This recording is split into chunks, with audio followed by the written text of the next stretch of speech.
내일이 마지막이라면 여러분은 지금 무엇을 하고 계실까요? 지금 이 순간 제 말을 듣고 계신다는 건 아직 숨이 붙어 있고 눈을 뜨고 있으며 누군가와 연결되어 있다는 뜻입니다. 그런데도 우리는 당연하다는 듯이 오늘을 흘려보내곤 합니다. 그래서 저는 오늘 아주 무겁지만 피할 수 없는 주제를 꺼내려고 합니다. 바로 죽음, 그리고 그 죽음을 알기에 지금을 더 깊이 살아야 한다는 이야기입니다. 제가 평생 들어온 수많은 조언 중 단연 최고라 할 수 있는 말이 있습니다. 사람은 반드시 죽는다, 혼자서 죽는다, 그리고 아무것도 가져갈 수 없다. 이 세 가지 사실은 부정할 수도 피할 수도 없습니다. 하지만 많은 사람들이 여전히 죽음을 먼 일처럼 여기며 살아갑니다. 마치 언젠가 시간이 충분히 있을 것처럼 아직은 내 차례가 아니라고 믿는 듯이 말이죠. 하지만 시계를 거꾸로 돌려 내일이 마지막 날이라고 상상해 보세요. 여러분은 오늘을 다르게 살지 않으시겠습니까? 제가 한 장례식장에서 본 장면을 잠시 떠올려 보겠습니다. 화장로 앞에 들어선 관, 그리고 기다림. 불과 40분이면 한 사람의 생애가 고운 가루로 바뀌어 유족에게 건네집니다. 그 순간 느낀 건 단 하나였습니다. 인생은 이렇게 더덥고 동시에 이렇게 가볍구나. 누구도 피할 수 없는 마지막 길 앞에서 그토록 애써 움켜쥐었던 것들이 먼지처럼 흩날려 사라지는 것이지요. 그때 깨달았습니다. 무겁게 살아도 결국 마지막은 가벼움으로 돌아간다는 사실을요. 그래서 중요한 건 지금 이 순간 무겁게 움켜쥐고 사는 것이 아니라 가볍게 내려놓으며 사는 법을 배우는 것이라는 걸요. 죽음 앞에 선 사람들의 태도는 다양합니다. 끝까지 치료에 매달리는 사람도 있고 처음부터 담담히 받아들이는 사람도 있습니다. 하지만 공통점은 단 하나, 누구도 그 순간을 피해갈 수는 없다는 사실입니다. 그리고 그 순간은 언제 닥쳐올지 아무도 알 수 없습니다. 바로 오늘일 수도 있고 10년 뒤일 수도 있습니다. 그래서 지혜로운 사람은 죽음을 피하려 하지 않고 늘 준비하며 하루하루를 살아갑니다. 언젠가 반드시 떠나야 한다면 남은 시간은 더욱 귀해지는 법이지요. 그렇다면 준비한다는 건 무엇일까요? 저는 이렇게 정리합니다. 첫째, 빚을 남기지 않는 것. 돈의 빚만이 아니라 마음의 빚까지도요. 미안한 사람에게는 미안하다 말하고 고마운 사람에게는 고맙다 말하는 겁니다. 둘째, 집착을 줄이는 것. 입던 옷은 깨끗이 정리하고 쓸데없는 물건은 버리고 남아있는 건 필요한 사람에게 나누어 주는 것. 셋째, 하루하루의 작은 순간을 놓치지 않는 것. 걸을 수 있는 다리, 맛을 느낄 수 있는 혀, 대화할 수 있는 친구. 이 모든 건 살아있는 동안만 누릴 수 있는 특권입니다. 이제 저는 여러분께 질문을 던지고 싶습니다. 오늘 하루를 어떻게 보내셨나요? 그냥 지나갔나요? 아니면 한 번쯤은 감사한 마음으로 눈을 감아 보셨나요? 죽음은 무서운 그림자가 아닙니다. 오히려 지금 이 순간을 더 값지게 만들어주는 강력한 스승입니다. 내일이 마지막이라면 여러분은 오늘 누구에게 전화를 걸고 싶으신가요? 내일이 마지막이라면 지금 손에 쥔 걱정들을 그대로 붙들고 계시겠습니까? 아니면 과감히 내려놓고 조금 더 가볍게 웃어보시겠습니까? 사람들은 흔히 인생의 목적을 행복이라 말합니다. 하지만 행복을 쫓는 순간 불행이 그림자처럼 따라옵니다. 손등과 손바닥처럼 둘은 떨어질 수 없기 때문이지요. 그래서 진짜 행복은 행복해지고자 하는 욕망조차 내려놓을 때 찾아옵니다. 이 역설을 이해하는 순간 우리는 불행 앞에서도 흔들리지 않을 수 있습니다. 삶을 완전히 통제하려 하지 않고 파도가 치면 타고 바람이 불면 맞으며 그 속에서 배를 모는 지혜를 배우는 것입니다. 이것이 바로 제가 말씀드리고 싶은 첫 번째 비밀, 인생을 가볍게 사는 길입니다. 이제부터 여러분은 매일 아침 눈을 뜰 때 이렇게 속삭여 보시길 바랍니다. 오늘이 내 마지막이라면 나는 어떤 하루를 살고 싶은가? 이 질문 하나가 여러분의 하루를 바꾸고 결국 인생 전체를 바꿔놓을 것입니다. 해탈이라는 말 아마 들어보신 분들도 계실 겁니다. 불교에서 자주 등장하는 단어이지만 종교적 의미를 떠나 우리 일상의 태도를 설명하기에도 아주 적절한 개념입니다. 해탈은 모든 고통에서 벗어나는 상태, 다시 말해 마음을 올가매는 집착을 내려놓은 상태를 뜻합니다. 그런데 사람들은 흔히 해탈을 잘못 이해합니다. 마치 세상이 조용해야 하고 파도가 없어야 하고 바람이 멈추어야 가능한 일이라고 생각하지요. 하지만 진짜 해탈은 세상이 잠잠해지는 게 아니라 내가 단단한 배와 항해수를 준비해 두었기에 어떤 파도와 바람도 두렵지 않은 상태입니다. 파도가 치면 그대로 타고 바람이 불면 그대로 맞으며 나아가는 것. 그 속에서 마음이 흔들리지 않는 것. 그것이 해탈입니다. 저는 이 이야기를 들었을 때 큰 충격을 받았습니다. 왜냐하면 제 삶의 대부분은 파도와 바람을 피하려는 몸부림이었기 때문입니다. 일이 잘 풀리기를, 건강이 나빠지지 않기를, 자녀가 제 마음대로 따라주기를. 하지만 세상 일이 제 뜻대로 되는 경우는 거의 없었습니다. 남편이, 아내가, 자식이, 친구가 제 마음대로 움직여주지 않습니다. 오히려 그 반대인 경우가 더 많습니다. 그렇다고 분노하거나 좌절한다면 결국 고통받는 건 나 자신뿐입니다. 이때 필요한 게 바로 해탈의 태도입니다. 세상을 내 뜻대로 바꾸려 하기보다 내 배를 단단히 준비하는 것입니다. 이 원리를 삶에 적용하면 놀라운 일이 일어납니다. 예를 들어 직장에서 예상치 못한 문제가 발생했을 때 대부분은 왜 이런 일이 내게 일어나는가라며 괴로워합니다. 하지만 해탈의 태도를 가진 사람은 그래, 이런 문제도 일어날 수 있지. 나는 이미 준비된 배를 가지고 있으니 이 파도를 타고 넘어가면 된다고 생각합니다. 실제로 심리학 연구에서도 스트레스 상황에서 통제할 수 없는 요소를 억지로 붙잡으려는 사람은 불안과 우울에 더 취약하다고 합니다. 반면 내가 할 수 있는 부분만 책임지고 나머지는 흘려보내는 태도를 가진 사람은 훨씬 더 회복력이 강합니다. 행복에 대한 집착 역시 마찬가지입니다. 행복을 추구하면 할수록 불행이 그림자처럼 따라옵니다. 행복과 불행은 서로 떨어질 수 없는 쌍둥이이기 때문입니다. 경제학에서도 쾌락의 쳇바퀴, 헤도닉 트레드밀라는 용어가 있습니다. 돈이 늘어나면 잠시 행복하지만 금세 익숙해지고 더 큰 만족을 원하게 된다는 뜻입니다. 결국 끊임없이 불행이 따라붙을 수밖에 없습니다. 그러니 진짜 행복은 행복조차 내려놓는 데서 시작됩니다. 나는 반드시 행복해야 해 라는 압박을 버리고 지금 이 순간을 있는 그대로 받아들이는 것. 이 단순한 전환이 우리 삶을 훨씬 가볍게 만듭니다. 한 가지 실제 예를 들어 보겠습니다.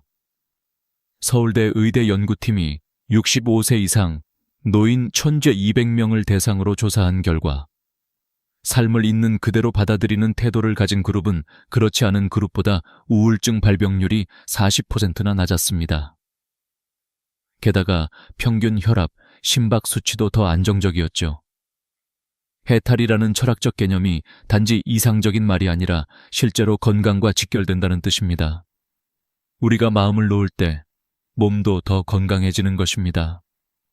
저는 이제 조금 다른 질문을 드리고 싶습니다.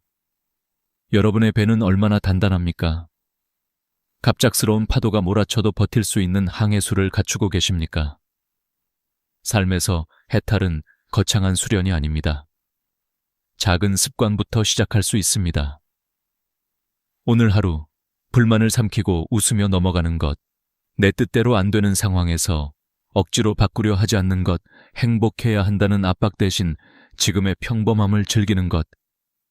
이것이 곧 해탈의 작은 실천입니다. 죽음은 언젠가 반드시 찾아오지만 살아있는 지금은 여전히 선택할 수 있는 순간들의 연속입니다. 해탈의 태도를 가진 사람은 삶과 죽음을 모두 가볍게 바라봅니다. 삶의 고통조차 바람과 파도로 받아들이고 그 위에서 자신만의 항해술로 나아갑니다. 그리고 죽음 앞에서도 이제는 내려놓을 시간이라며 담담히 웃을 수 있습니다. 여러분도 오늘부터 단단한 배를 준비해 보시길 바랍니다. 파도와 바람은 늘 올 것이지만 그것에 휘둘리지 않는 항해술이야말로 인생 최고의 지혜입니다. 저는 언젠가 한 화장장을 다녀온 경험을 잊지 못합니다. 관이정이 화로 안으로 들어가고 불이 켜지면 40분 만에 한 사람의 생애가 가루가 되어버립니다. 그리고 유족들은 작은 항아리에 그 가루를 담아 조용히 돌아갑니다.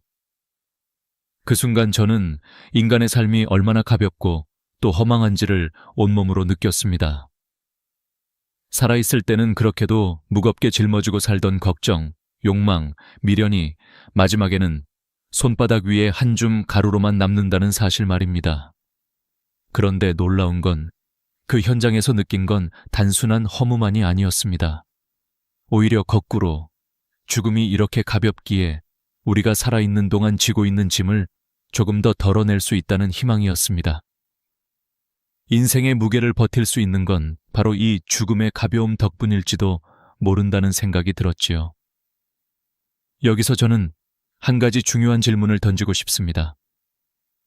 그렇다면 우리는 어떻게 살아야 후회 없이 가볍게 떠날 수 있을까요? 답은 의외로 단순합니다. 생전 정리를 하는 겁니다. 일본에서는 이를 엔딩 노트라고도 부릅니다. 아직 살아있을 때 자신이 가진 것들을 정리하고 빚을 갚고 정리되지 않은 관계를 마무리하는 습관이지요. 실제로 일본 후생노동성의 보고에 따르면 엔딩 노트를 작성한 노인의 70%가 죽음에 대한 불안이 줄었다고 응답했습니다. 단순히 종이에 몇 줄 쓰는 것만으로도 삶이 훨씬 가벼워지는 것입니다. 제가 생각하는 생전 정리의 체크리스트는 3가지입니다. 첫째, 금전적 빚을 남기지 않는 것. 둘째, 인간관계의 빚을 청산하는 것. 셋째, 물건과 기억의 짐을 줄이는 것입니다. 이 3가지만 지켜도 마지막 길은 훨씬 가벼워집니다. 나는 이미 다 정리해 두었으니 이제 미련 없이 간다. 이렇게 말할 수 있는 사람이야말로 진정한 승자 아닐까요? 죽음을 경험한 유족들의 태도에서도 많은 걸 배울 수 있습니다.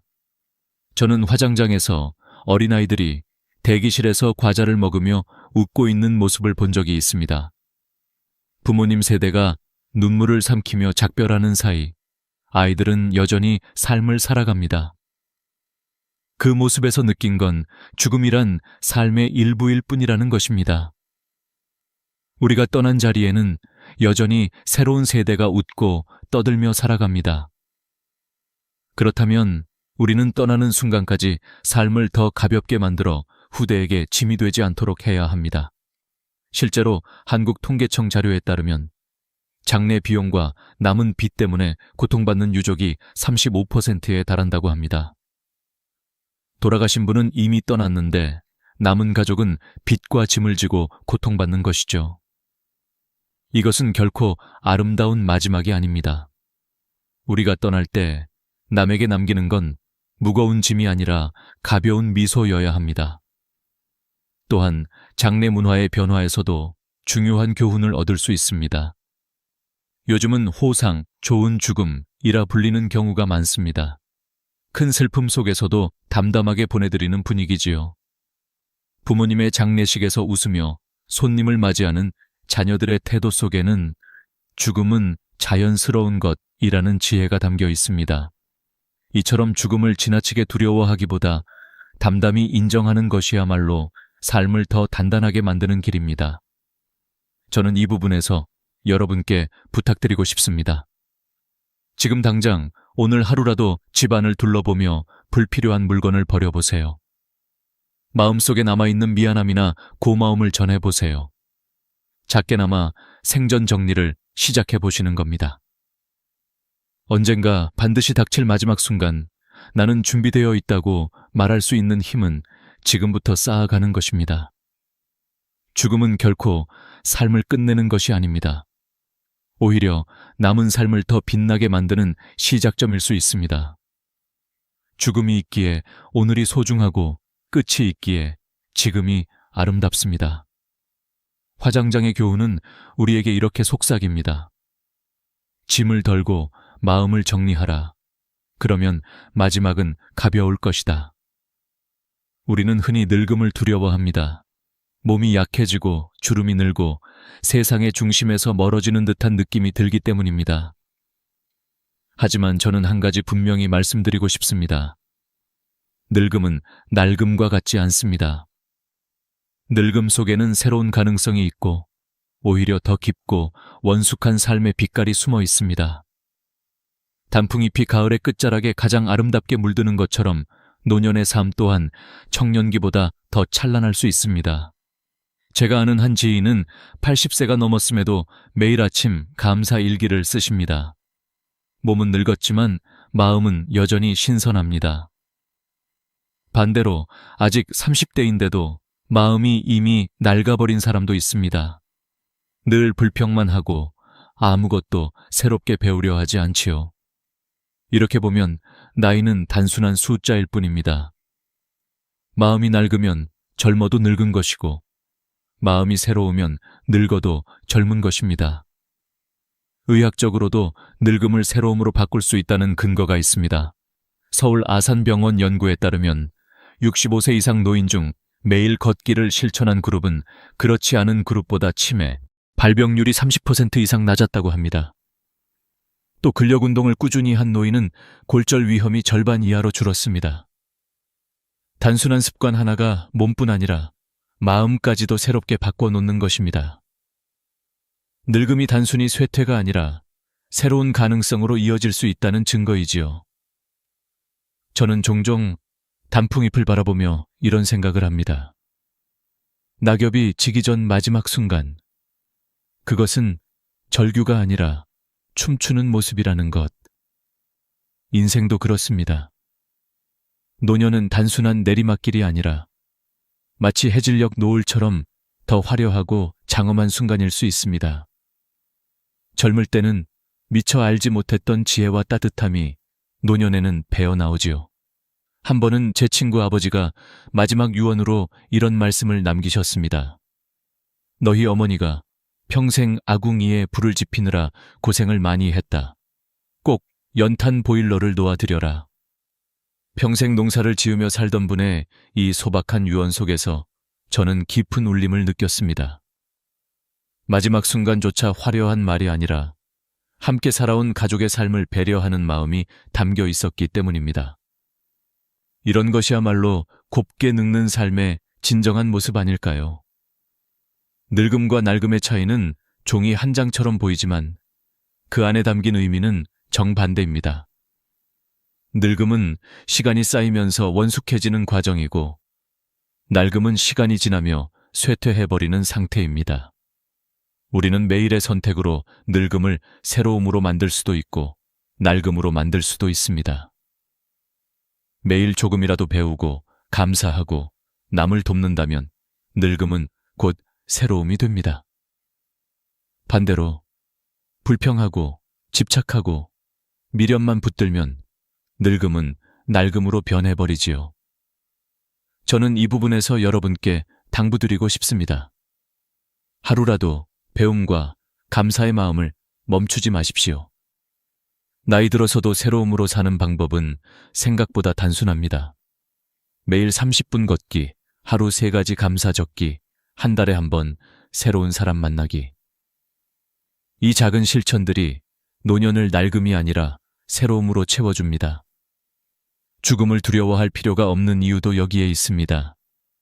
몸은 늙어도 마음은 끝없이 새로워질 수 있기 때문입니다.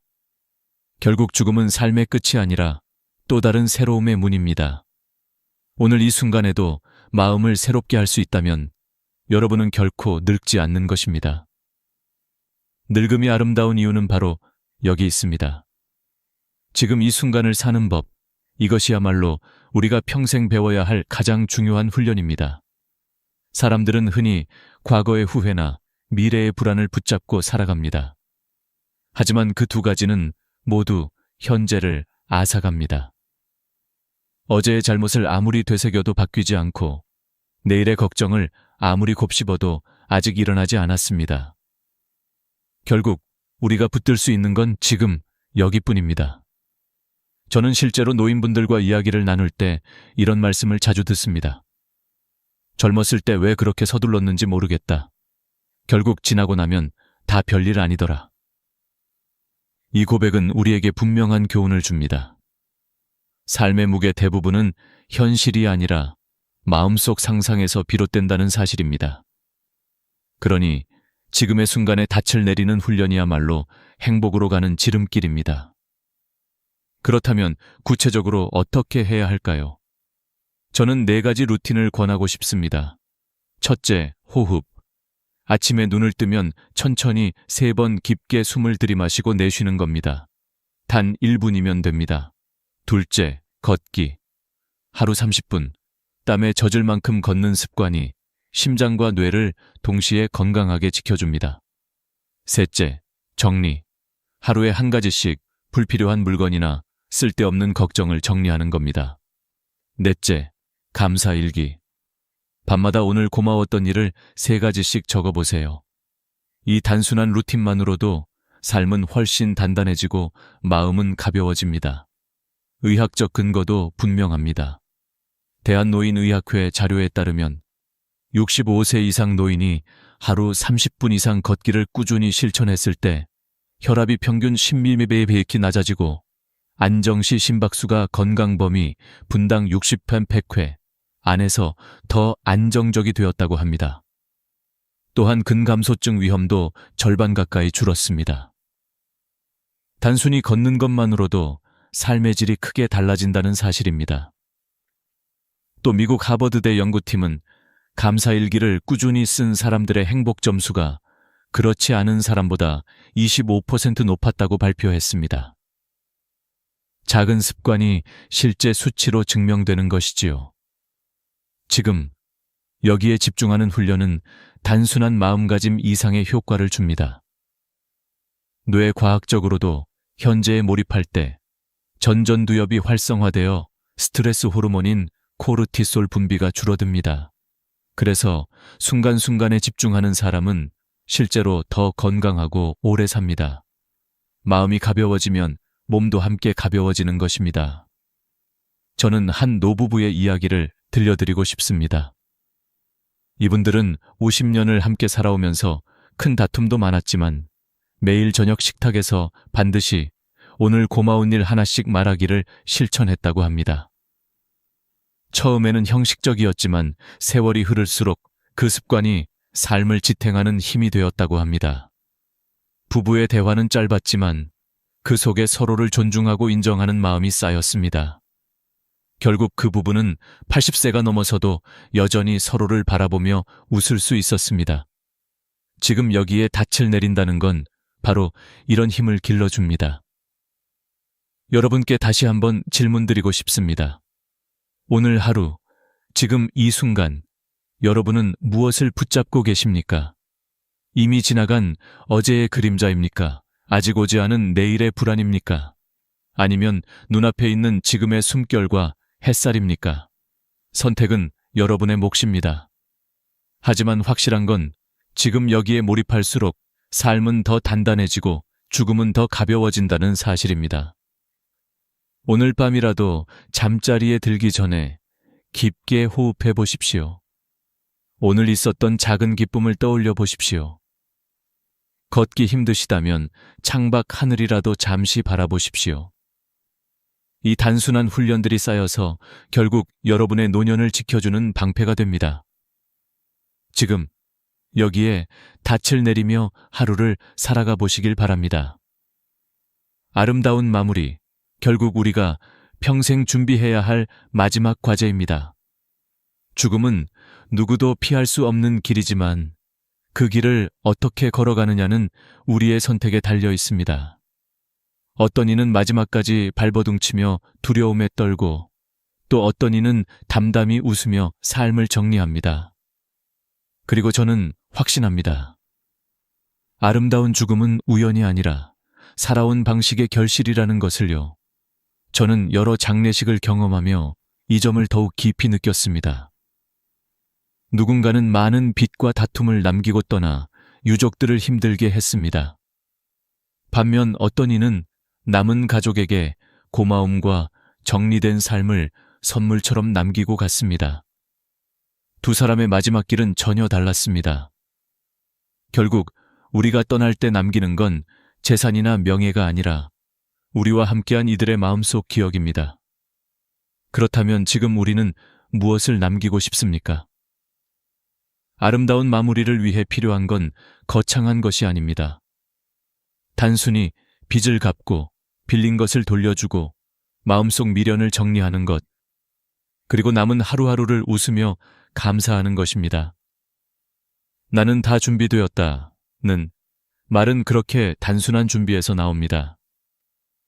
실제로 한국 호스피스 완화 의료학회 외의 조사에 따르면 삶을 미리 정리하고 준비한 환자의 65%가 마지막 순간 덜 두렵다고 답했습니다. 마지막을 준비하는 태도가 삶 전체를 가볍게 만드는 것입니다. 죽음을 두려워하는 이유 중 하나는 언제, 어디서, 어떻게 라는 세 가지를 알 수 없기 때문입니다. 하지만 역설적으로 이 불확실성이 우리에게 가장 큰 선물이 될 수도 있습니다. 언제일지 모르니 오늘을 더 소중히 여기게 되고, 어디일지 모르니 지금 있는 곳을 사랑하게 되고, 어떻게일지 모르니 지금 내 호흡과 발걸음 하나에 집중하게 되는 것입니다. 죽음의 모름은 삶의 충만함으로 이어지는 달입니다. 저는 여러분께 마지막으로 말씀드리고 싶습니다. 인생은 소풍입니다. 잠시 와서 웃고 놀고 배우다 가는 소풍. 그렇다면 그 소풍을 최대한 즐겁게 보내는 게 우리의 목 아닐까요? 너무 바쁘게만 살지 마시고 너무 욕심내지도 마십시오. 오는 길에 쉬어가고 가는 길에도 쉬어가며 오늘 주어진 햇살과 대화와 밥 한 끼를 감사히 누리며 사는 것. 이것이야말로 최고의 삶의 방식입니다. 세상에는 정답이 없고 비밀이 없고 공짜가 없습니다. 하지만 우리가 확실히 아는 건 누구나 죽는다는 것, 혼자 죽는다는 것, 아무것도 가져갈 수 없다는 것입니다. 그렇기에 우리가 할 수 있는 건 단 하나, 지금을 더 깊이 사랑하고 살아가는 것뿐입니다. 저는 오늘의 이야기를 이렇게 마무리하고 싶습니다. 언젠가 그날이 오면 여러분도 담담히 미소 지으며 이렇게 말할 수 있기를 바랍니다. 참 아름다운 세상이었구나. 잘 놀다 갑니다. 그 말 한 줄이야말로 평생의 결산이자 최고의 유언일 것입니다. 오늘도 끝까지 함께 해주셔서 진심으로 감사드립니다. 여러분의 인생이 황금빛 노을처럼 더욱 깊고 따뜻하길 기도합니다. 구독과 좋아요, 알림 설정을 해두시면 앞으로도 삶과 죽음, 그리고 지혜에 대한 이야기를 놓치지 않고 함께 하실 수 있습니다. 늘 건강하시고 행복하십시오. 여러분, 매일 먹는 밥이 여러분의 건강을 망치고 있다는 사실을 알고 계셨나요? 이 이야기는 병원에서도 다루지 않는 많은 사람들이 모르고 있는 충격적인 진실입니다. 저는 55년 동안 의사로 살아온 정성민입니다. 오늘 여러분과 꼭 나누어야 할 이야기가 있습니다. 사실 오늘 이 영상을 시작하면서 손이 떨립니다. 왜냐하면 제가 오늘 공개할 진실은 너무나도 충격적이고 많은 사람들이 알고 싶어 하지 않는 사실이기 때문입니다. 한국인이라면 거의 모든 사람이 아침에 전자레인지로 든 밥을 먹습니다. 그런데 이 밥이 여러분의 건강을 해칠 수 있다는 사실을 알고 있나요? 하루 종일 아무리 잠을 자도 몸이 무겁고 아침에 일어나면 피곤하고 쉽게 머리가 아프며 몸이 뻣뻣하게 느껴진다면 그 원인은 바로 당신이 먹는 밥에 있을지도 모릅니다. 오늘 영상에서는 여러분에게 이 사실을 공개하려고 합니다. 이 영상이 끝날 때까지 시청하지 않으면 여러분은 평생 후회할 수도 있습니다. 왜냐하면 지금 이 순간이 여러분의 건강을 되찾을 마지막 기회일지도 모르기 때문입니다. 매일 먹는 밥이 건강에 미치는 영향. 여러분은 매일 아침 전자레인지에 밥을 데워 먹고 계신가요? 사실 전자레인지에 밥을 드는 것은 여러분의 건강에 큰 위험을 초래할 수 있습니다. 왜냐하면 재가열된 밥은 혈당을 급격히 올리고 그로 인해 비만과 당뇨병을 유발할 수 있기 때문입니다. 또한 이런 방식으로 먹은 밥은 혈관을 막고 장기적으로 심혈관 질환을 초래할 수 있습니다. 이번 영상에서는 그 이유를 하나씩 밝혀보겠습니다. 우리는 왜 매일 먹는 밥이 우리의 건강을 해치는지, 그리고 그 해결책이 무엇인지에 대해 이야기할 것입니다. 그리고 우리가 알고 있는 것처럼 병원에서는 이런 사실을 알려주지 않아요. 왜 그럴까요? 병원에서 이런 사실을 공개하면 병원의 수익 모델이 붕괴되기 때문입니다.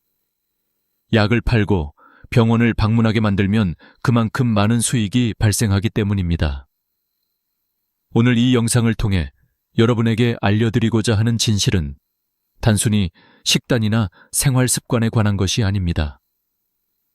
여러분의 생명을 지킬 수 있는 중요한 정보를 담고 있습니다.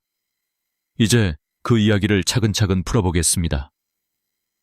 73세 한상현 씨의 살해 한 달 전, 서울 강북구에서 홀로 사는 73세 한상현 씨가 제 병원에 방문했습니다.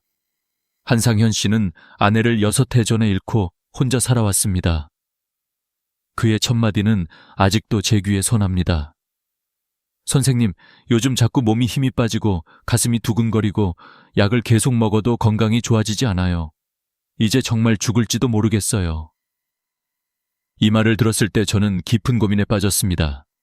그는 이미 여러 약을 복용하고 있었지만 그의 증상은 점점 더 악화되고 있었기 때문입니다. 그렇다면 왜 약을 먹고도 이렇게 나아지지 않는 걸까요? 그 이유는 간단합니다. 약은 증상을 잠시 완화시킬 뿐 문제의 근본적인 원인을 해결하지 않기 때문입니다. 그래서 저는 항상 모든 환자에게 중요한 질문을 던집니다.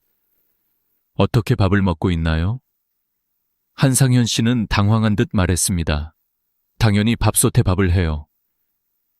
그러나 제가 그와 더 깊이 이야기를 나누어 보니 그가 매일 전자레인지로 밥을 뜨고 있다는 사실을 알게 되었습니다.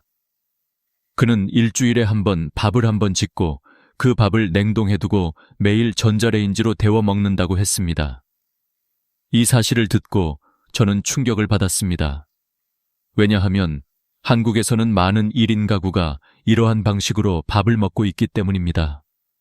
그런데 병원에서는 절대 이런 사실을 알려주지 않습니다. 왜 그럴까요? 병원에서 환자가 줄어들면 수익이 감소하고 제약회사들의 매출도 떨어지기 때문입니다. 이런 사실을 알려주지 않으면 그들이 얻는 이익은 계속 유지될 수 있기 때문입니다. 왜 전자레인지로 든 밥이 문제일까요? 사실 전자레인지로 든 밥은 우리가 생각하는 것보다 훨씬 더 큰 건강 문제를 일으킬 수 있습니다. 과학적인 연구에 따르면 냉동된 밥을 전자레인지로 다시 들 때 그 밥의 당 지수, GI, 글라이세믹 인덱스가 최대 42%까지 증가할 수 있다고 합니다. 당 지수가 높아지면 혈당이 급격히 상승하게 되고 이로 인해 비만과 당뇨병을 유발할 수 있습니다. 그뿐만 아니라 이런 방식으로 먹은 밥에서 생성되는 변형된 전분은 제대로 소화되지 않아서 장의 건강을 악화시키고 결국은 심혈관 질환을 유발할 수 있습니다. 또한 변형된 전분은 비만의 주요 원인인 내장 지방을 축적시킵니다. 내장 지방은 간과 혈관 벽에 쌓이며 장기적으로는 심장 질환이나 뇌졸중 같은 치명적인 질병을 초래할 수 있습니다. 이 모든 정보를 여러분에게 전하는 이유는 단순히 밥을 어떻게 먹을지에 관한 문제가 아닙니다. 여러분의 건강을 지키기 위한 중요한 결정이 될 수 있기 때문입니다.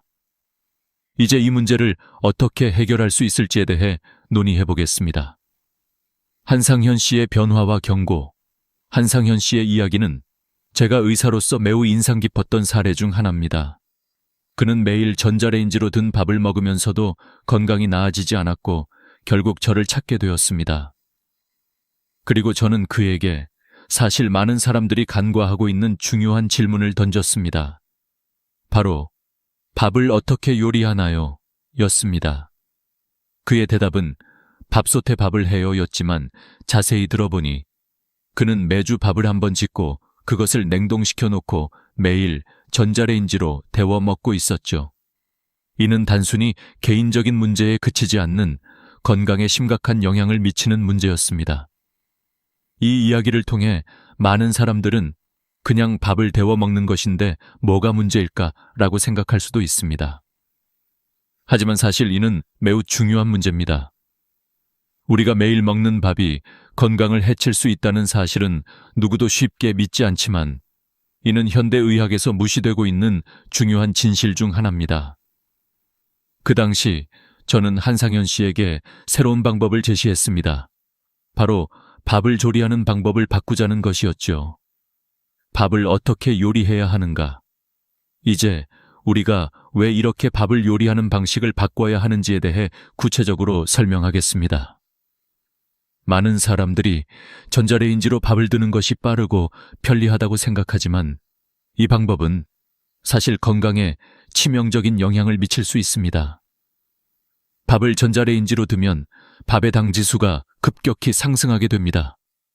당지수는 혈당이 얼마나 빠르게 오르는지를 나타내는 지표인데 높은 당지수는 비만과 당뇨병을 유발할 수 있습니다.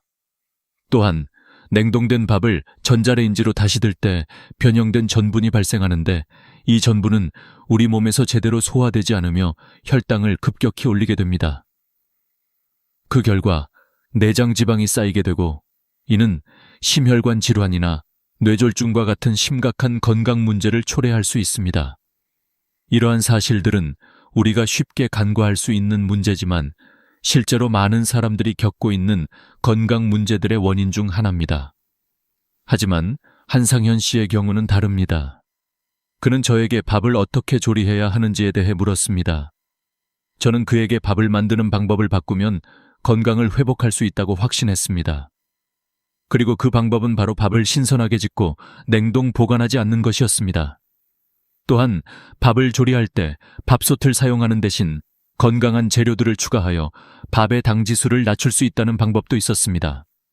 의사의 제안과 연구 결과 저는 그에게 간단한 방법을 제시했습니다. 그 방법은 밥을 짓는 과정에서 몇 가지 재료를 추가하는 것이었죠. 먼저 밥을 짓기 전에 약간의 식초를 넣는 방법입니다. 존스 홉킨스 대학교의 연구에 따르면 식초를 밥에 첨가하면 밥의 당지수를 최대 31%까지 낮출 수 있다고 합니다. 이는 당뇨병 약물의 효과와 비슷한 효과를 낼 수 있는 방법입니다.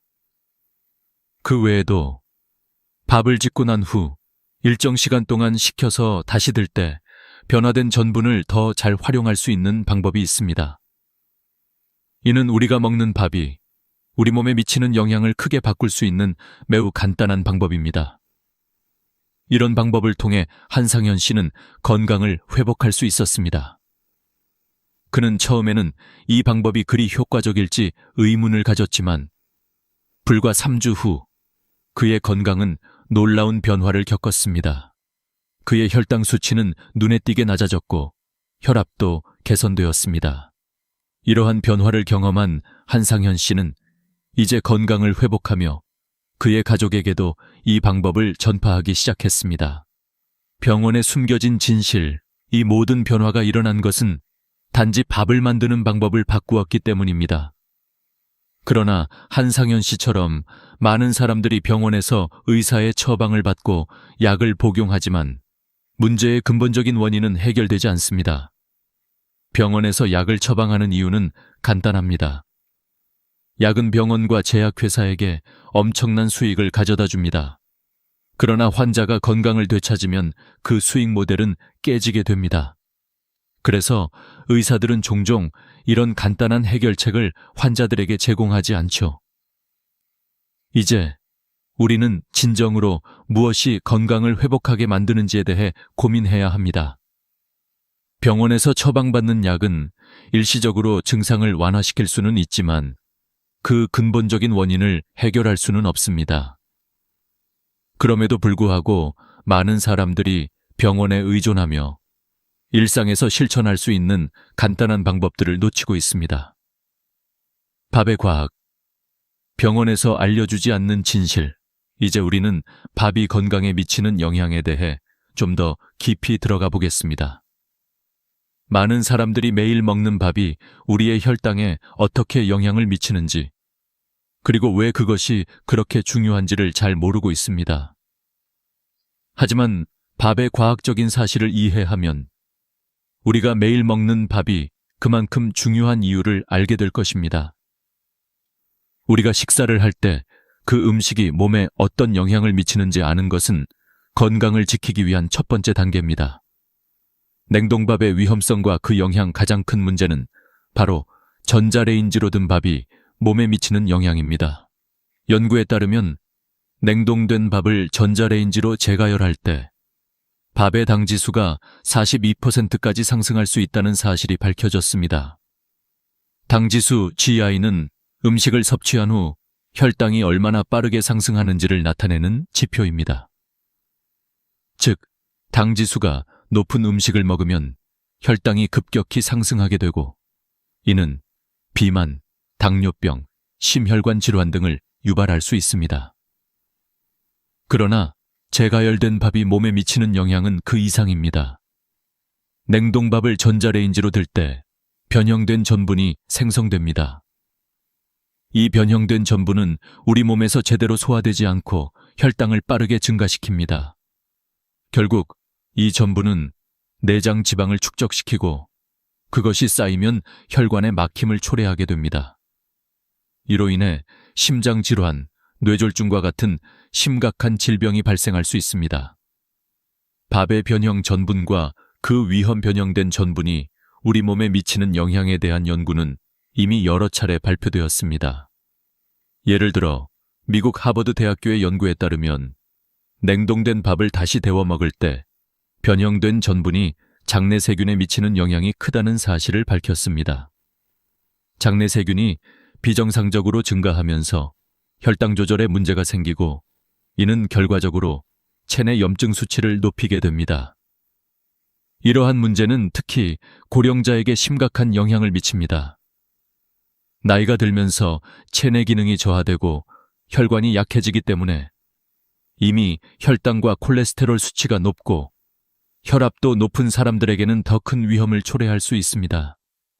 이런 사실을 알고 있다면 우리는 정말로 식사를 어떻게 해야 하는지 다시 한번 생각해 봐야 합니다.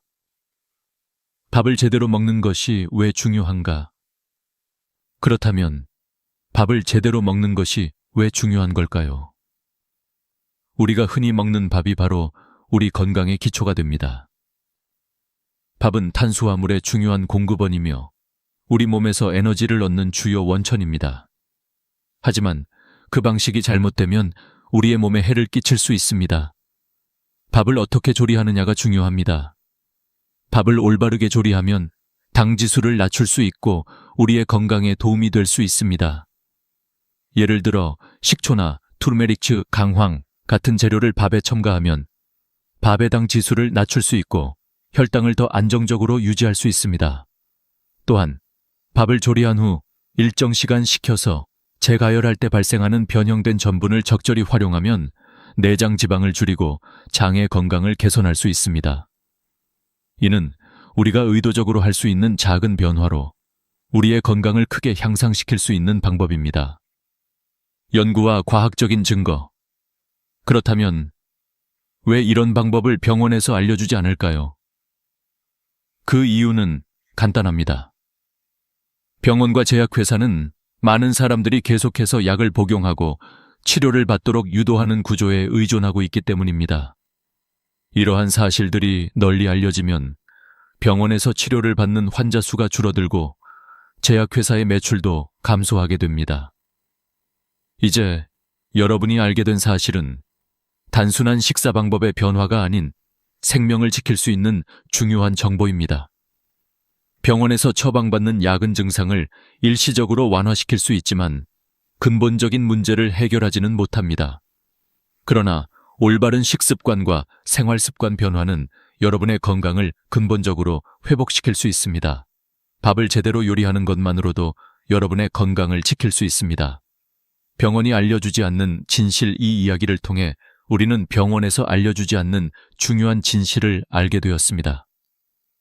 병원은 주로 증상을 억제하는 약물에 의존하고 있으며 건강을 되찾기 위한 근본적인 해결책은 제대로 알려주지 않습니다. 우리가 매일 먹는 밥에 간단한 조리법만 바꿔도 우리의 혈당, 혈압, 콜레스테롤 수치를 크게 개선할 수 있다는 사실은 병원에서 다루지 않기 때문에 많은 사람들이 그 중요성을 모르고 있습니다. 밥을 제대로 먹는 비법. 어떻게 밥을 요리해야 할까요? 이제 여러분이 매일 먹는 밥을 어떻게 요리해야 하는지에 대해 구체적인 방법을 알려드리겠습니다.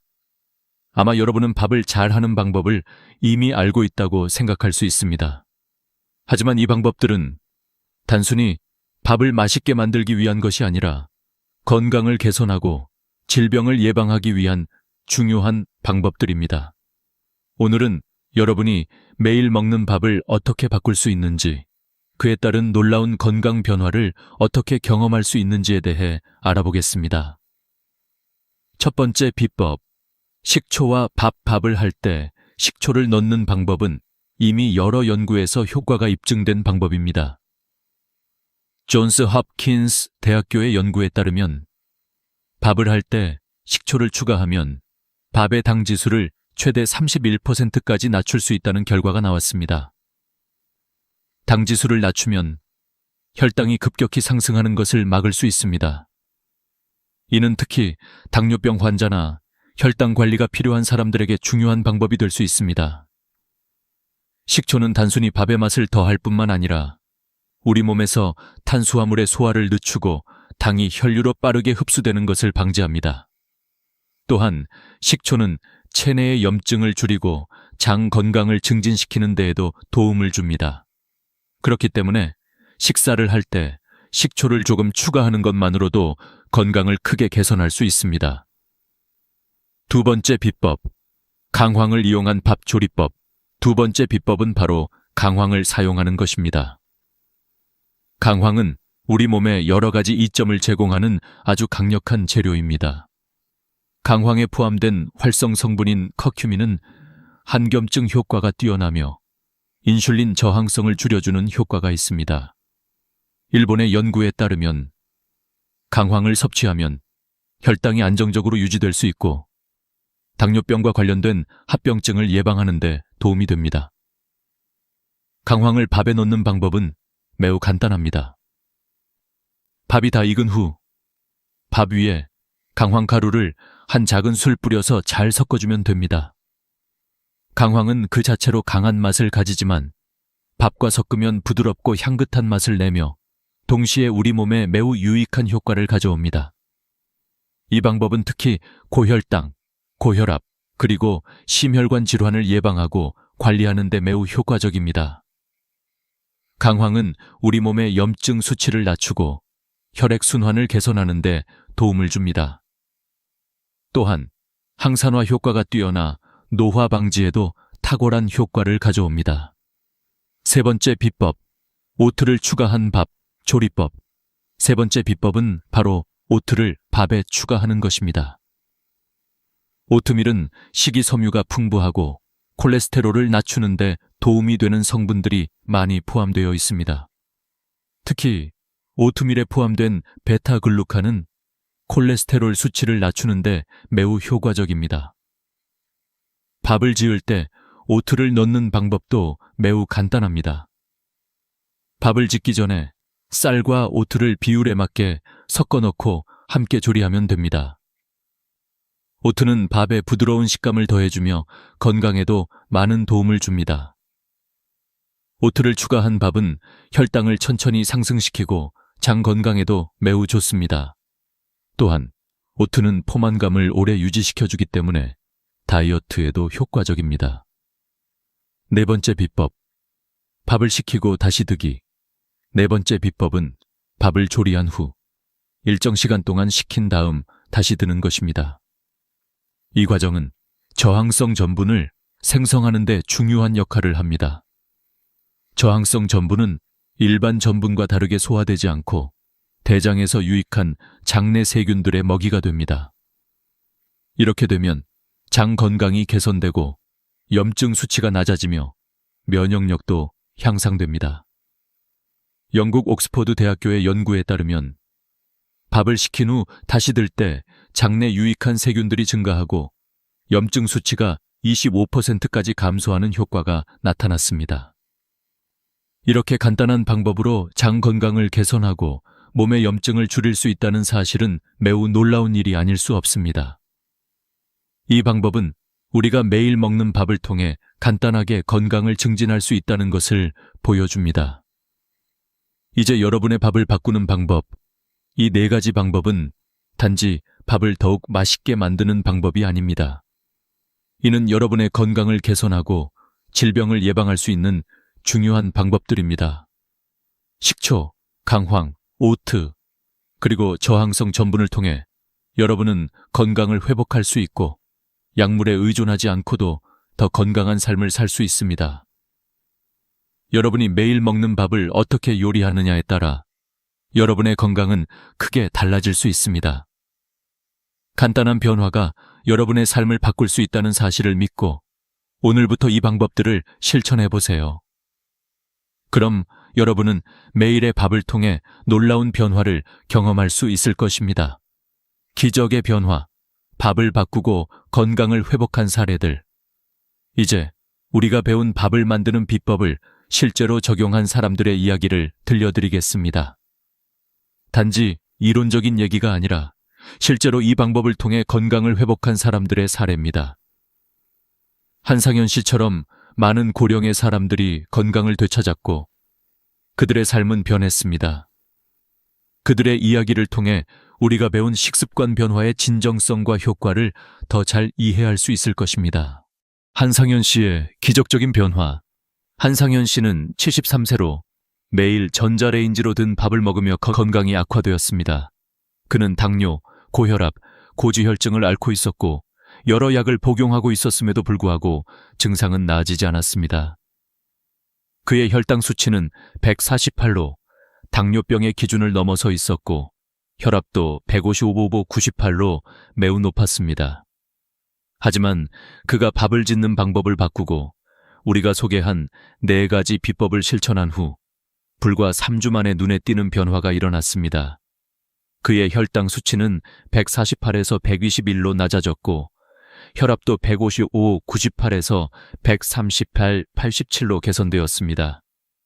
이 변화는 그가 평생 의사로서 보았던 환자들 중에서도 가장 빠르고 놀라운 변화 중 하나였습니다.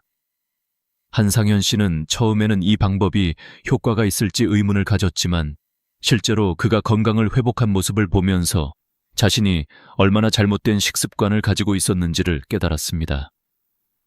이제 그는 매일 신선한 밥을 먹고 건강을 유지하기 위해 꾸준히 실천하고 있습니다. 박미선 할머니의 사례. 박미선 할머니는 67세로 12년 동안 당뇨병 약을 복용하고 있었습니다. 그러나 그녀의 건강은 점점 악화되었고 당뇨병으로 인한 합병증인 당뇨망막병이 진행되어 시력에도 문제가 생겼습니다. 그녀는 당뇨병 약을 복용하면서도 건강이 나아지지 않았고 결국 의사에게 더 이상의 해결책이 없다는 말을 들었습니다. 그러나 박미선 할머니는 희망을 잃지 않았고 저에게 이 방법을 배우고 실천하기로 결심했습니다. 그녀는 밥을 짓는 방법을 바꾸었고 강황, 식초, 오트를 추가하여 건강을 개선하기 시작했습니다. 그 결과 5개월 만에 그녀의 HbA1c 수치는 951에서 6.8로 감소했고 당뇨망막병의 진행이 멈췄습니다. 그녀의 시력도 회복되었으며 당뇨병 약을 절반으로 줄일 수 있었습니다. 이 기적적인 변화는 단순히 약물만으로는 얻을 수 없었던 결과였습니다. 오랜 기간 고혈압 치료를 받은 김순희 할머니. 김순희 할머니는 74세로 15년 동안 고혈압 약을 복용하고 있었습니다. 그녀는 약을 복용해도 혈압이 안정되지 않았고 항상 피곤하고 기운이 없었습니다. 하지만 그녀가 이 밥 조리법을 실천하기 시작한 지 6개월 후 그녀의 혈압은 눈에 띄게 개선되었습니다. 혈압이 160, 100에서 130이 85로 낮아졌고 그녀는 이제 약을 절반으로 줄였습니다. 이 변화는 그동안 고혈압을 관리해온 모든 의사들에게도 놀라운 일이었습니다. 김순희 할머니는 매일 밥을 짓는 방법을 바꾸고 식초와 강황, 오트를 추가하여 혈압을 안정시킬 수 있었습니다. 그녀는 이제 기력이 넘치고 매일 아침 신선한 에너지를 느끼며 일어납니다. 이 변화는 단순히 약물을 복용하는 것이 아니라 생활 습관을 바꾸는 것이 얼마나 중요한지를 깨닫게 해줍니다. 성과를 이룬 사람들의 공통점. 이러한 사람들의 공통점은 무엇일까요? 그들은 모두 건강을 회복하기 위해 스스로 변화를 시작했습니다. 그들은 단순히 병원에서 처방받은 약을 복용하는 것을 넘어서 식습관을 개선하고 자신의 몸을 돌보는 방법을 배웠습니다. 이들은 모두 밥을 만드는 방법을 바꾸고 그것이 건강에 미치는 영향을 직접 경험한 사람들입니다. 우리가 매일 먹는 밥은 단순히 배를 채우는 음식을 넘어 우리의 건강을 지키는 중요한 요소입니다. 밥을 제대로 만드는 방법을 실천하면 우리는 건강을 회복할 수 있고 심지어 약물에 의존하지 않고도 많은 질병을 예방할 수 있습니다. 이 간단한 변화를 통해 여러분도 자신의 건강을 되찾을 수 있습니다. 건강을 회복한 사람들의 이야기. 이제 우리는 이 방법이 단순히 한 명의 사람에게만 적용되는 것이 아니라 수많은 사람들에게 적용될 수 있다는 사실을 확인했습니다. 한상현 씨, 박미선 할머니, 김순희 할머니는 모두 이 간단한 방법으로 건강을 회복했으며 그들의 삶은 이제 완전히 달라졌습니다.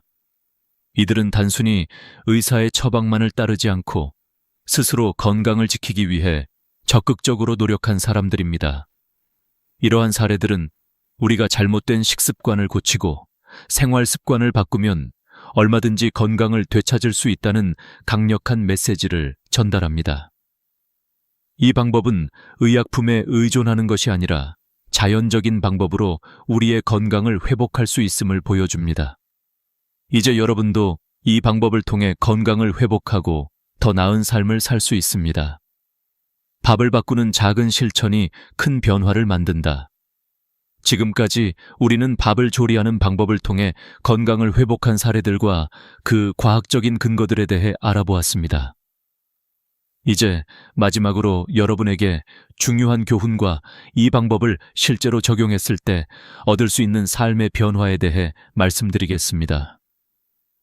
이 작은 변화가 어떻게 여러분의 건강을 바꾸고 삶의 질을 높일 수 있는지, 그리고 왜 우리 모두가 이 실천을 시작해야 하는지에 대한 이야기를 나누고자 합니다.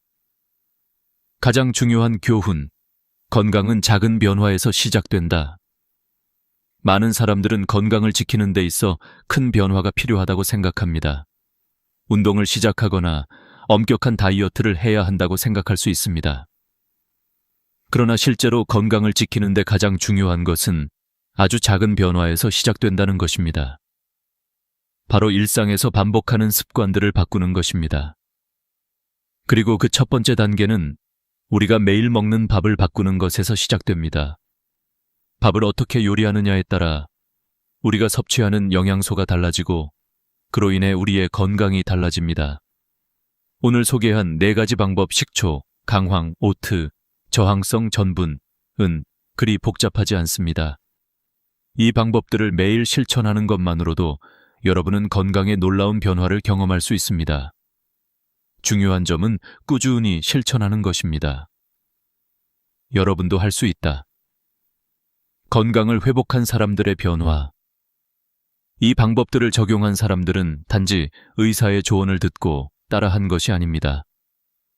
그들은 자신의 삶에서 건강을 되찾기 위해 적극적으로 변화를 시도한 사람들이었습니다. 한상현 씨, 박미선 할머니, 김순희 할머니처럼 여러분도 이 방법을 실천하면 큰 변화를 경험할 수 있습니다. 이들이 경험한 변화는 단지 수치적인 개선만이 아닙니다. 그들의 삶의 질이 눈에 띄게 향상되었습니다. 이제 그들은 아침에 일어날 때 피로감을 느끼지 않고 더 이상 약물에 의존하지 않으며 더 많은 에너지를 가지고 하루를 시작합니다. 그들은 자신감을 얻었고 삶에 대한 긍정적인 태도를 가지게 되었습니다. 건강을 되찾은 그들의 얼굴에는 미소가 번졌습니다. 이렇게 간단한 방법으로 건강을 회복할 수 있다는 사실은 너무나도 놀라운 일입니다. 여러분도 이 방법들을 실천하여 자신의 삶을 변화시킬 수 있습니다. 이 방법들은 특별한 기술이 아니라 일상에서 실천할 수 있는 간단한 변화들입니다. 병원에 의존하지 않아도 되는 삶, 현대의학은 많은 사람들에게 약물과 치료를 제공해주지만 그 근본적인 해결책은 우리의 생활 습관과 식습관에서 비롯됩니다. 병원에서 제공하는 치료는 일시적인 증상 완화에 불과하며 근본적인 원인을 해결하지 못합니다. 하지만 우리가 매일 먹는 음식과 일상에서 실천하는 작은 변화들이 우리 건강에 큰 영향을 미친다는 사실을 알게 되면 우리는 더 이상 병원에 의존하지 않고도 건강을 회복할 수 있다는 자신감을 가질 수 있습니다. 여러분이 매일 먹는 밥을 바꾸는 것만으로도 혈당, 혈압, 콜레스테롤 수치를 조절할 수 있으며 심혈관 질환, 당뇨병, 비만 등을 예방할 수 있습니다. 이러한 변화는 약물로 얻을 수 없는 가장 자연스럽고 건강한 방법입니다. 이제 여러분도 이 간단한 방법들을 실천함으로써 건강을 되찾을 수 있습니다. 실천을 통한 건강한 삶의 시작. 여러분의 건강은 이제 여러분의 손에 달려 있습니다. 이 영상에서 알려드린 대로 밥을 제대로 요리하는 방법을 실천하고 자신의 건강을 지키는 작은 변화부터 시작해보세요. 매일 실천하면 여러분의 몸은 점차 변하기 시작할 것입니다. 그리고 그 변화는 단지 몸의 수치에 그치지 않고 여러분의 삶의 질을 향상시키는 데 큰 도움이 될 것입니다. 이제 여러분은 자신의 건강을 지킬 수 있는 방법을 알게 되었습니다. 밥을 어떻게 요리할지, 어떤 재료를 추가할지, 그리고 어떤 습관을 실천할지에 대한 답을 찾았으니 그 다음은 실천만이 남았습니다. 하루하루 조금씩 변화를 시작하세요. 그리고 그 변화가 여러분의 삶을 어떻게 바꾸는지 직접 경험해 보세요. 결론. 나의 건강을 책임지자. 마지막으로 이 영상에서 전하고 싶은 가장 중요한 메시지는 건강은 외부에서 주어지는 것이 아니라 스스로 관리하고 책임져야 한다는 것입니다. 여러분이 매일 먹는 밥과 생활 습관을 바꾸는 것만으로도 여러분은 건강을 되찾을 수 있습니다. 그 어떤 의약품이나 병원 방문 없이도 여러분은 건강을 회복할 수 있습니다. 이제 여러분의 건강을 되찾을 준비가 되셨나요? 작은 변화부터 시작하세요. 이 영상에서 알려드린 밥을 만드는 방법을 실천하고 그 변화가 여러분의 삶에 미치는 영향을 직접 경험해 보세요. 여러분은 그 변화를 통해 더욱 건강하고 활기찬 삶을 살아갈 수 있을 것입니다. 이 영상이 도움이 되셨다면 좋아요와 구독 버튼을 눌러주시고 이 정보를 주변에 공유해 주세요. 다른 사람들도 이 간단한 방법을 통해 건강을 회복할 수 있도록 돕는 것은 매우 중요한 일입니다. 또한 댓글로 여러분의 경험과 변화를 공유해 주세요. 여러분의 경험이 다른 이들에게 큰 희망이 될 것입니다. 다음 영상에서는 또 다른 건강 정보를 다룰 예정이니 놓치지 않으려면 구독을 해주세요. 감사합니다. 우리는 모두 건강하게 오래 살고 싶어 합니다. 그러나 많은 사람들이 나이가 들수록 점점 더 많은 건강 문제에 시달리게 되죠. 특히 65세 이상의 나이가 들수록 몸은 점차 예전과 같은 방식으로 기능하지 않기 시작합니다. 그럼에도 불구하고 많은 사람들이 여전히 젊을 때와 같은 방식으로 음식을 먹고 운동을 하며 생활하고 있습니다. 이건 굉장히 위험할 수 있습니다. 사실 우리가 매일 먹는 고기 하나만으로도 건강에 큰 영향을 미칠 수 있다는 사실을 아시나요? 그렇습니다. 우리가 생각하는 것보다 우리의 식단은 우리의 몸에 큰 영향을 미칩니다. 특히 나이가 들면서 신진대사와 소화 능력이 떨어지기 때문에 고기 하나를 선택하는 것만으로도 큰 차이를 만들 수 있습니다. 이 영상에서는 65세 이후에 특히 피해야 할 고기와 반드시 먹어야 할 고기를 소개하려고 합니다. 물론 이 정보는 단순히 제 경험이 아니라 수많은 의학 연구와 실제 환자들의 사례를 바탕으로 한 것입니다. 그러니 오늘 제가 말씀드리는 내용은 단순한 이론이 아닌 실제로 여러분이 실천할 수 있는 유용한 정보입니다. 우리가 건강을 지키는 방법은 매우 간단합니다. 바로 일상에서 조금씩 바꾸는 것만으로도 건강을 지킬 수 있다는 사실을 알고 있나요? 물론 너무 급격한 변화는 부담스러울 수 있지만 작은 변화가 쌓이면 결국 큰 변화를 만들 수 있습니다. 지금 이 순간에도 여러분이 식탁 위에 올리는 고기 한 조각이 여러분의 건강에 영향을 미치고 있을 수 있습니다. 우리가 어떻게 먹고 무엇을 선택하느냐에 따라 건강은 달라질 수 있다는 사실을 기억하시기 바랍니다. 예를 들어 제가 40년간 내과 의사로서 수많은 환자들을 진료하면서 깨달은 것은 65세 이후에는 고기 선택이 매우 중요하다는 점입니다. 젊었을 때는 먹는 음식에 대한 영향이 그다지 크게 느껴지지 않지만 나이가 들수록 그 영향은 즉각적이고 명확하게 나타나게 됩니다. 이런 점에서 고기 선택은 단순히 개인의 기회에 따라 고를 수 있는 문제가 아니라 건강을 지키기 위한 필수적인 과정이라는 사실을 꼭 기억해야 합니다. 그리고 우리가 식습관을 바꿀 때 그 변화가 곧 우리 삶의 질을 높여준다는 점도 잊지 마세요. 예를 들어 여러분이 지금까지 매일 아침 베이컨을 먹었다면 그 한 끼를 다른 건강한 음식으로 바꾸는 것만으로도 건강에 놀라운 변화를 가져올 수 있습니다. 그렇게 간단한 변화가 우리 몸을 어떻게 변화시키는지 바로 이 영상에서 설명드리겠습니다. 오늘부터 시작하는 작은 변화가 여러분의 노후 건강을 크게 바꿀 수 있습니다. 이 변화는 몇 년 후, 몇십 년 후, 그리고 여러분의 가족에게도 큰 영향을 미칠 수 있다는 점을 기억하세요. 건강한 고기 선택은 여러분의 건강을 지킬 뿐만 아니라 여러분의 삶의 질을 더욱 향상시킬 수 있는 방법입니다. 오늘 영상에서 다룰 내용은 단지 피해야 할 고기와 먹어야 할 고기에 대한 이야기만이 아닙니다. 더 나아가 여러분이 실천할 수 있는 구체적인 방법들과 함께 왜 그런 음식들이 중요한지에 대해서도 깊이 다룰 것입니다. 그럼 이제 65세 이후 절대로 피해야 할 고기와 그 이유에 대해 본격적으로 알아보겠습니다. 우리가 건강을 지키기 위한 첫 번째 단계는 우리가 섭취하는 음식을 잘 선택하는 것입니다. 특히 65세 이후 우리의 몸은 점차적으로 다양한 변화를 겪습니다. 소화 능력과 신진대사는 예전만큼 빠르지 않기 때문에 그 어떤 음식도 우리의 몸에 미치는 영향이 젊었을 때처럼 쉽게 넘길 수 없습니다. 특히 고기와 같은 고단백 음식을 선택할 때 그 선택이 매우 중요합니다. 그렇다면 우리가 피해야 할 고기는 무엇일까요? 그중 첫 번째로 소개할 고기는 바로 가공육입니다. 여러분, 가공육이란 무엇인지 알고 계신가요?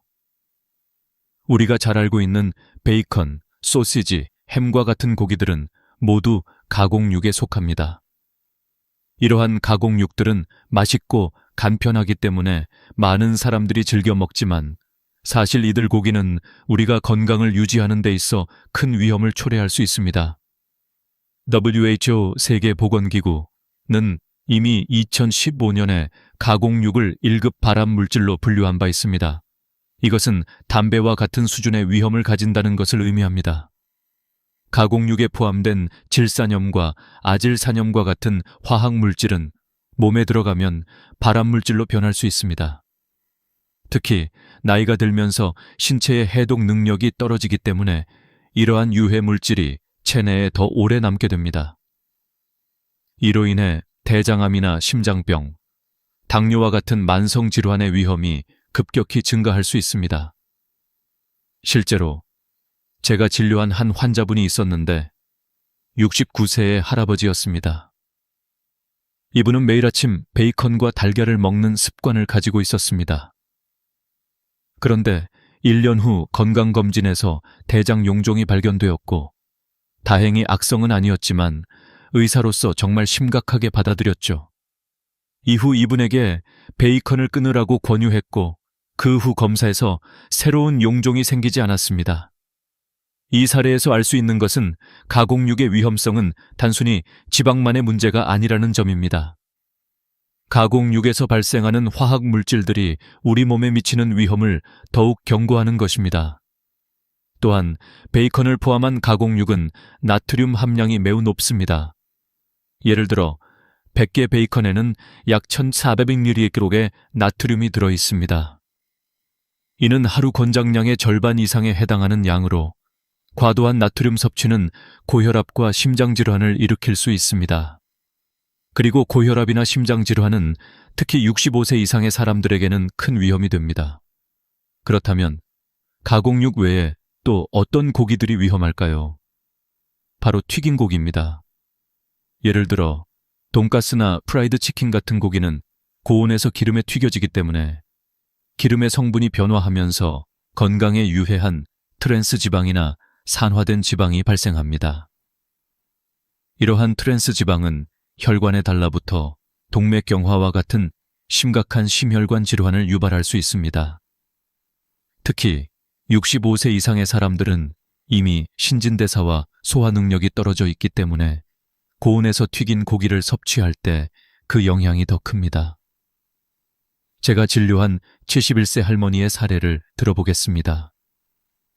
이 할머니는 손자가 좋아한다고 일주일에 3번 정도 돈가스를 드셨습니다.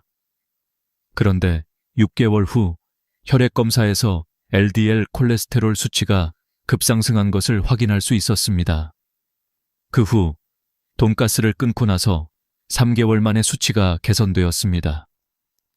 이 사례는 튀긴 고기가 건강에 미치는 부정적인 영향을 여실히 보여줍니다.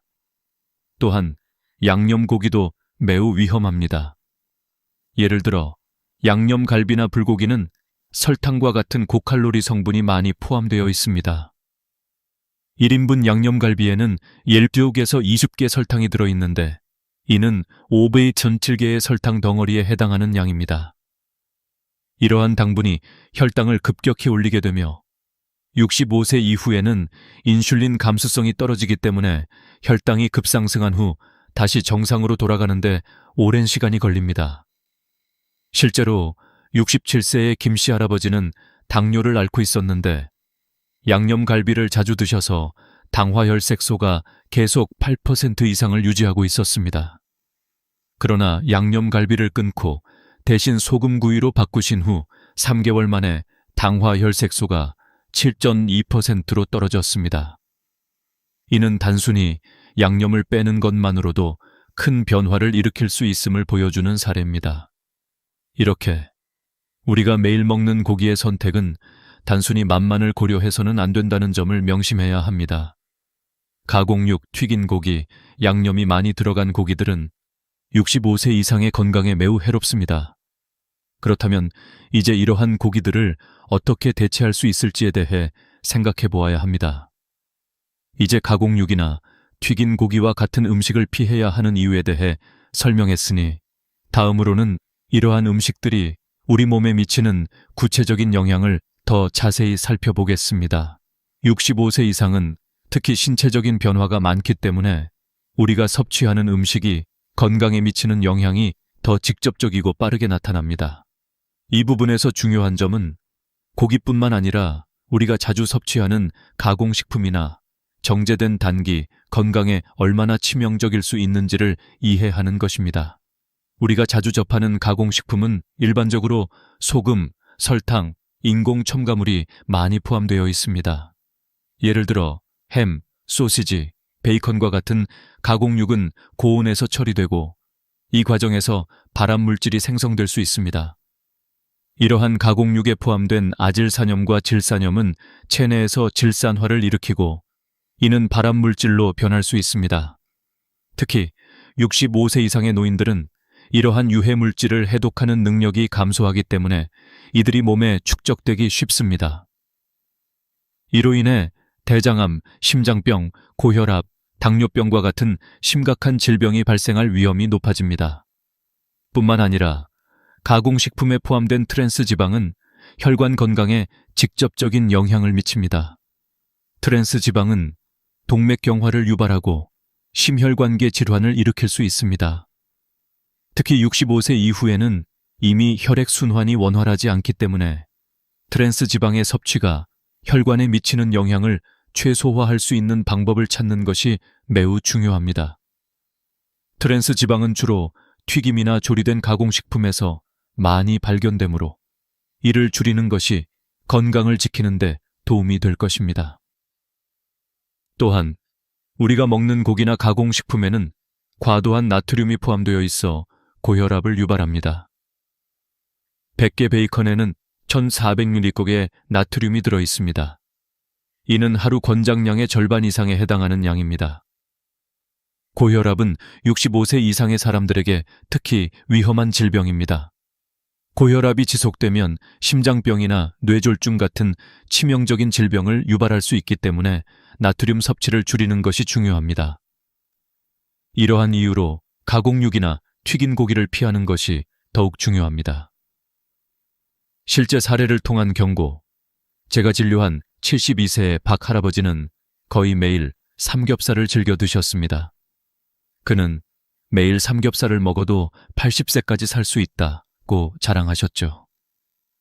그런데 어느 날 갑자기 가슴 통증을 호소하며 병원에 오셨습니다. 심전도 검사 결과 심장에 이상이 있는 것이 발견되었고 관상동맥이 70% 이상 막혀 있었음을 확인했습니다. 혈액검사 결과는 더욱 충격적이었습니다. 총 콜레스테롤 수치가 325로 매우 높았고 LDL 콜레스테롤 수치는 250에 달했으며 중성지방 수치는 400을 넘었습니다. 이런 수치는 정상적인 범위를 훨씬 초과한 것입니다. 박 할아버지의 경우 삼겹살의 포화지방이 간에서 중성지방으로 변환되면서 지방간이 발생한 것으로 확인되었습니다. 65세 이상의 사람들은 간의 지방 처리 능력이 떨어지기 때문에 고지방 음식을 섭취하면 그 지방이 간에 쌓이게 되어 비알코올성 지방간을 유발할 수 있습니다. 이처럼 우리가 자주 먹는 고기들이 심장 질환과 간 질환을 유발할 수 있다는 것을 명확하게 보여주는 사례입니다. 삼겹살을 좋아하셨던 박 할아버지는 그 후 삼겹살을 끊고 건강한 고기로 바꾸는 식이 요법을 시작했습니다. 그 결과 6개월 후에는 콜레스테롤 수치가 상당히 낮아졌고 지방간의 증상도 개선되었습니다. 이 사례를 통해 우리가 먹는 고기 선택이 얼마나 중요한지를 다시 한번 깨닫게 됩니다. 고기 선택의 중요성이처럼 고기를 선택하는 것은 단순히 맛만을 고려하는 것이 아니라 건강을 지키기 위한 중요한 결정입니다. 가공육, 튀긴 고기, 고칼로리 양념 고기들은 65세 이후의 건강에 매우 해롭고 이를 줄이는 것만으로도 건강을 유지할 수 있습니다. 이 영상에서는 이러한 고기들을 어떻게 대체할 수 있을지에 대해 다루며 여러분이 실제로 실천할 수 있는 방법을 소개하겠습니다. 이제 우리가 먹을 고기는 무엇일까요? 과연 어떤 고기들이 건강을 지키는 데 도움이 될까요? 그 해답은 바로 가공되지 않은 자연적인 고기와 저지방, 고단백 고기입니다. 이 고기들은 우리 몸에 필요한 단백질을 제공하면서도 지방의 섭취를 최소화할 수 있기 때문에 건강을 지키는 데 매우 유효합니다. 이제 우리가 먹지 말아야 할 고기들에 대해 알아봤다면 이제는 어떤 고기를 먹어야 건강에 이로운지에 대해 다뤄보겠습니다. 여러분, 고기만이 우리의 건강을 위협하는 것은 아닙니다. 우리가 일상에서 섭취하는 식품을 선택하는 것만으로도 건강에 큰 영향을 미칠 수 있습니다. 65세 이후에는 특히 단백질과 지방의 섭취 비율에 신경을 써야 하는데 잘못된 선택이 우리 몸에 미치는 영향은 생각보다 크기 때문입니다. 건강한 고기를 선택하는 것만으로도 심혈관 질환, 당뇨, 고혈압, 심지어 치매까지 예방할 수 있다는 사실을 알고 계셨나요? 우리가 선택하는 고기의 질과 종류가 우리의 건강에 미치는 영향은 바로 우리의 식습관과 직결되며 이 작은 변화가 수명과 삶의 질을 크게 바꿀 수 있습니다. 그렇다면 65세 이후 우리가 꼭 먹어야 할 고기에는 어떤 것들이 있을까요? 첫 번째로 소개할 고기는 바로 삶은 닭가슴살입니다. 많은 사람들이 닭가슴살이 단조롭고 맛이 없다고 생각할 수 있지만 이 고기는 65세 이후에는 최고의 단백질 공급원입니다. 닭가슴살 100개는 단백질 유심삼기 들어있으며 지방은 고작 1륵밖에 없습니다. 이는 매우 건강한 고기이며 65세 이상에서 근육 유지와 체중 조절에 매우 유효한 선택이 될 수 있습니다. 특히 닭가슴살은 분지사슬 아미노산, BCAA인, 류신, 이소류신, 발린이 풍부합니다. 이러한 아미노산은 근육 합성에 중요한 역할을 하며 나이가 들어감에 따라 근육량이 줄어드는 것을 방지하는 데 큰 도움을 줍니다. 예를 들어 68세의 정할머니는 근감소증을 앓고 있었고 하루에 100개 삶은 닭가슴살을 섭취하도록 권장했습니다. 그 후 3개월 만에 근육량이 15% 증가하고 보행 속도도 빨라지며 계단 오르기도 수월해졌다고 합니다. 다음으로 추천하는 고기는 바로 오리백숙입니다. 오리고기는 많은 사람들이 의아하게 생각할 수 있지만 혈관 건강에 탁월한 효과가 있습니다. 오리의 지방의 60% 이상은 불포화 지방산이며 특히 올리브 오일의 핵심 성분인 올레산이 풍부합니다. 이 성분은 LDL 콜레스테롤을 낮추고 HDL 콜레스테롤을 높여줍니다. 즉, 혈관을 청소하는 기름을 늘려주고 혈관을 막는 기름은 줄여주는 역할을 합니다. 70세의 김 할아버지는 고지혈증을 앓고 있었고 약물 부작용으로 근육통을 겪고 있었습니다. 그래서 오리백숙을 일주일에 2-3번 섭취하도록 권장했으며 6개월 후에는 총 콜레스테롤이 280에서 220으로 감소하고 HDL 콜레스테롤은 35에서 55로 증가하는 놀라운 결과를 얻었습니다. 오리고기에는 또한 오메가3 지방산인 리놀렌산도 들어있어 혈액순환을 돕고 혈관 염증을 줄이는 데 효과적입니다. 이 외에도 65세 이후에 섭취해야 할 고기로는 쇠고기 홍두깨살과 고등어가 있습니다. 홍두깨살은 단백질 22g을 함유하고 있으며 지방은 3-4g밖에 없습니다. 또한 철분이 매우 풍부하여 빈혈 예방에 효과적입니다. 특히 쇠고기 홍두깨살에 포함된 해미철은 흡수율이 높아 65세 이후 철분 흡수율이 떨어지는 사람들에게 매우 유익합니다. 또한 고등어와 같은 등푸른 생선은 오메가3 지방산인 EPA, DHA가 풍부하여 심장 건강과 인지 기능을 개선하는 데 매우 좋습니다. 연구에 따르면 등푸른 생선을 주 2회 이상 섭취하는 노인은 치매 발병률이 60% 낮다고 보고되었습니다. 고등어는 또한 혈액을 맑게 하고 혈전과 염증을 줄여주는 효과가 있어 심근경색, 고혈압, 뇌졸중 예방에도 탁월합니다. 이와 같이 우리가 나이가 들면서 중요한 것은 고기를 선택하는 방식입니다. 우리가 먹는 고기가 단순히 맛있고 기름진 고기에서 건강에 좋은 고기로 바뀌는 것만으로도 건강이 개선될 수 있습니다.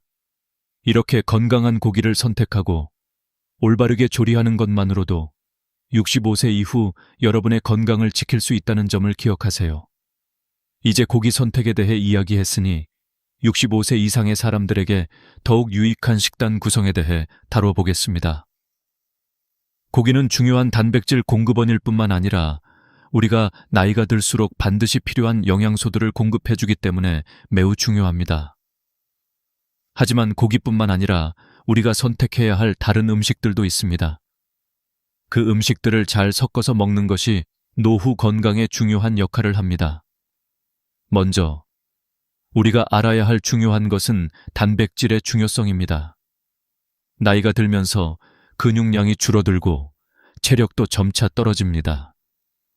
이러한 문제를 예방하고 가능한 한 나이가 들면서도 활기차고 건강하게 살기 위해서는 단백질 섭취가 필수적입니다.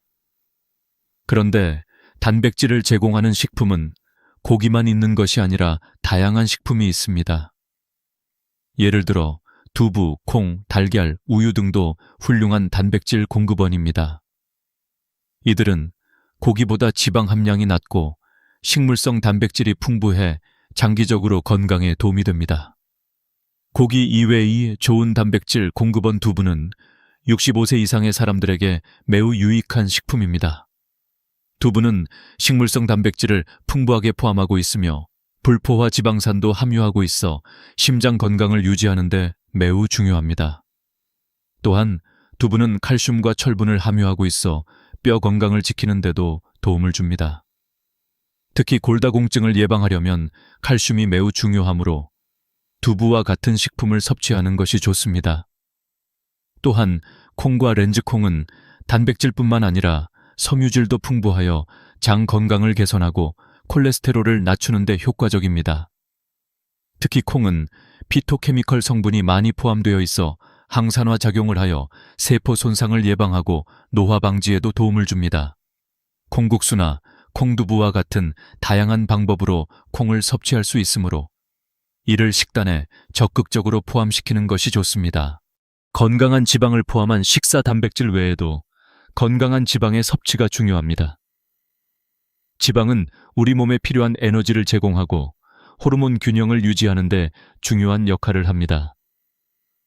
그러나 중요한 점은 우리가 섭취하는 지방의 종류입니다. 65세 이상에서는 불포화 지방산이 풍부한 음식을 섭취하는 것이 매우 중요합니다.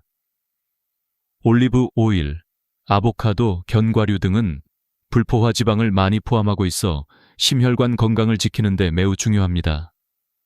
특히 올리브 오일은 올레산이 풍부하여 LDL 콜레스테롤을 낮추고 HDL 콜레스테롤을 높이는 효과가 있습니다.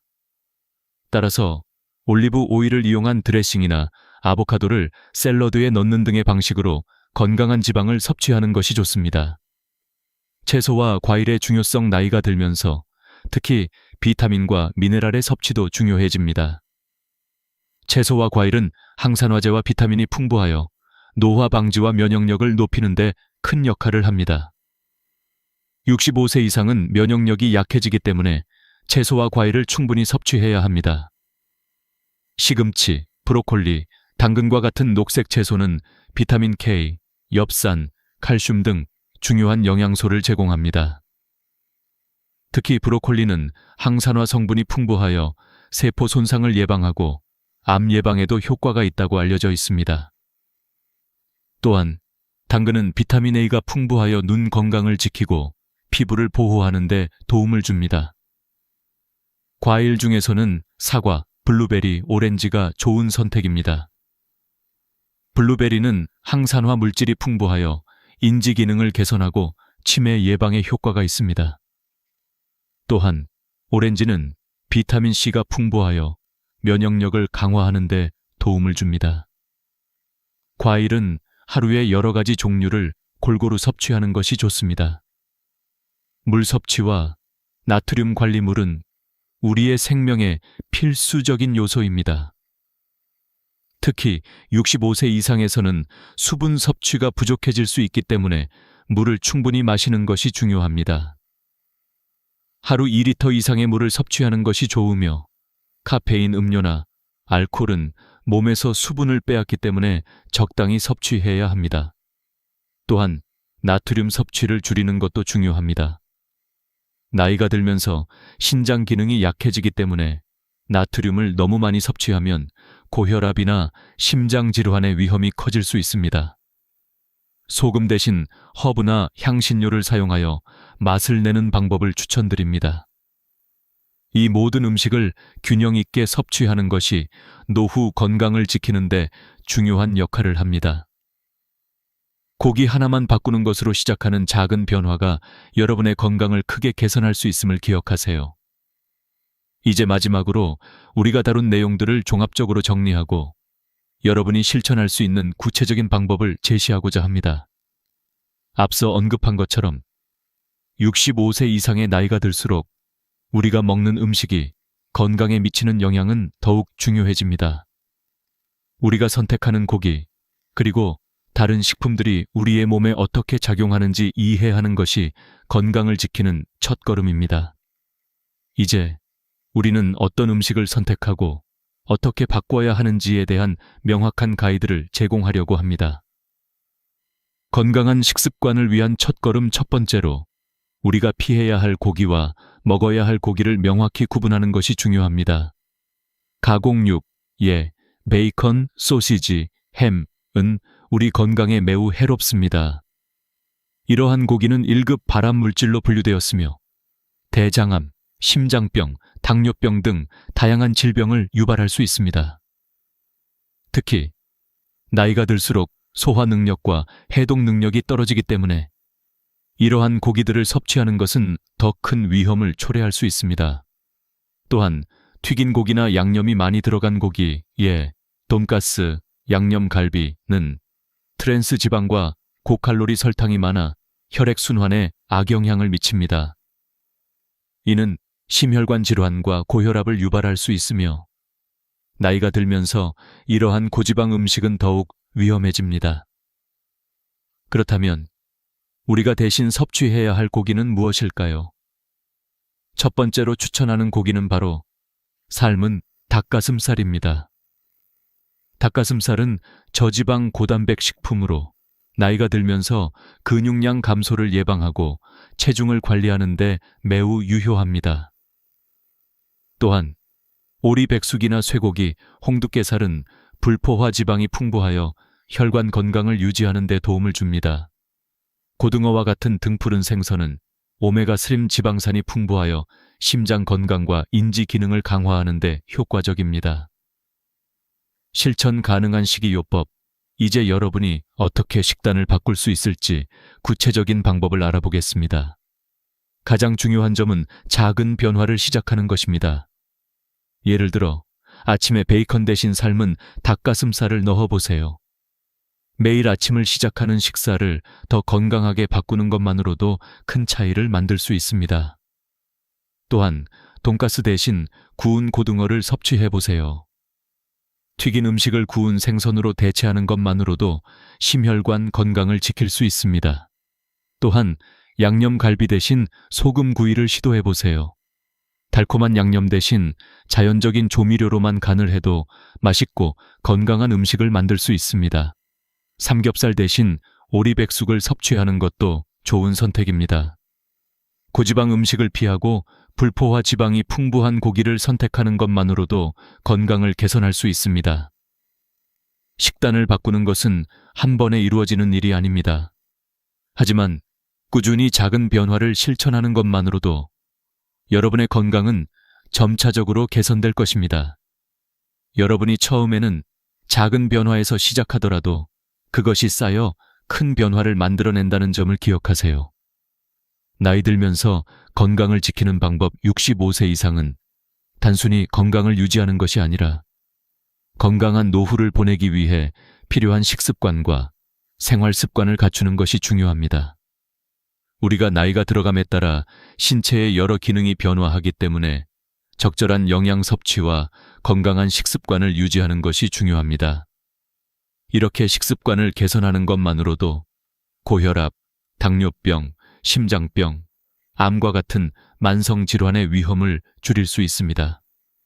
또한 건강한 식습관은 기분과 정신 건강에도 큰 영향을 미칩니다.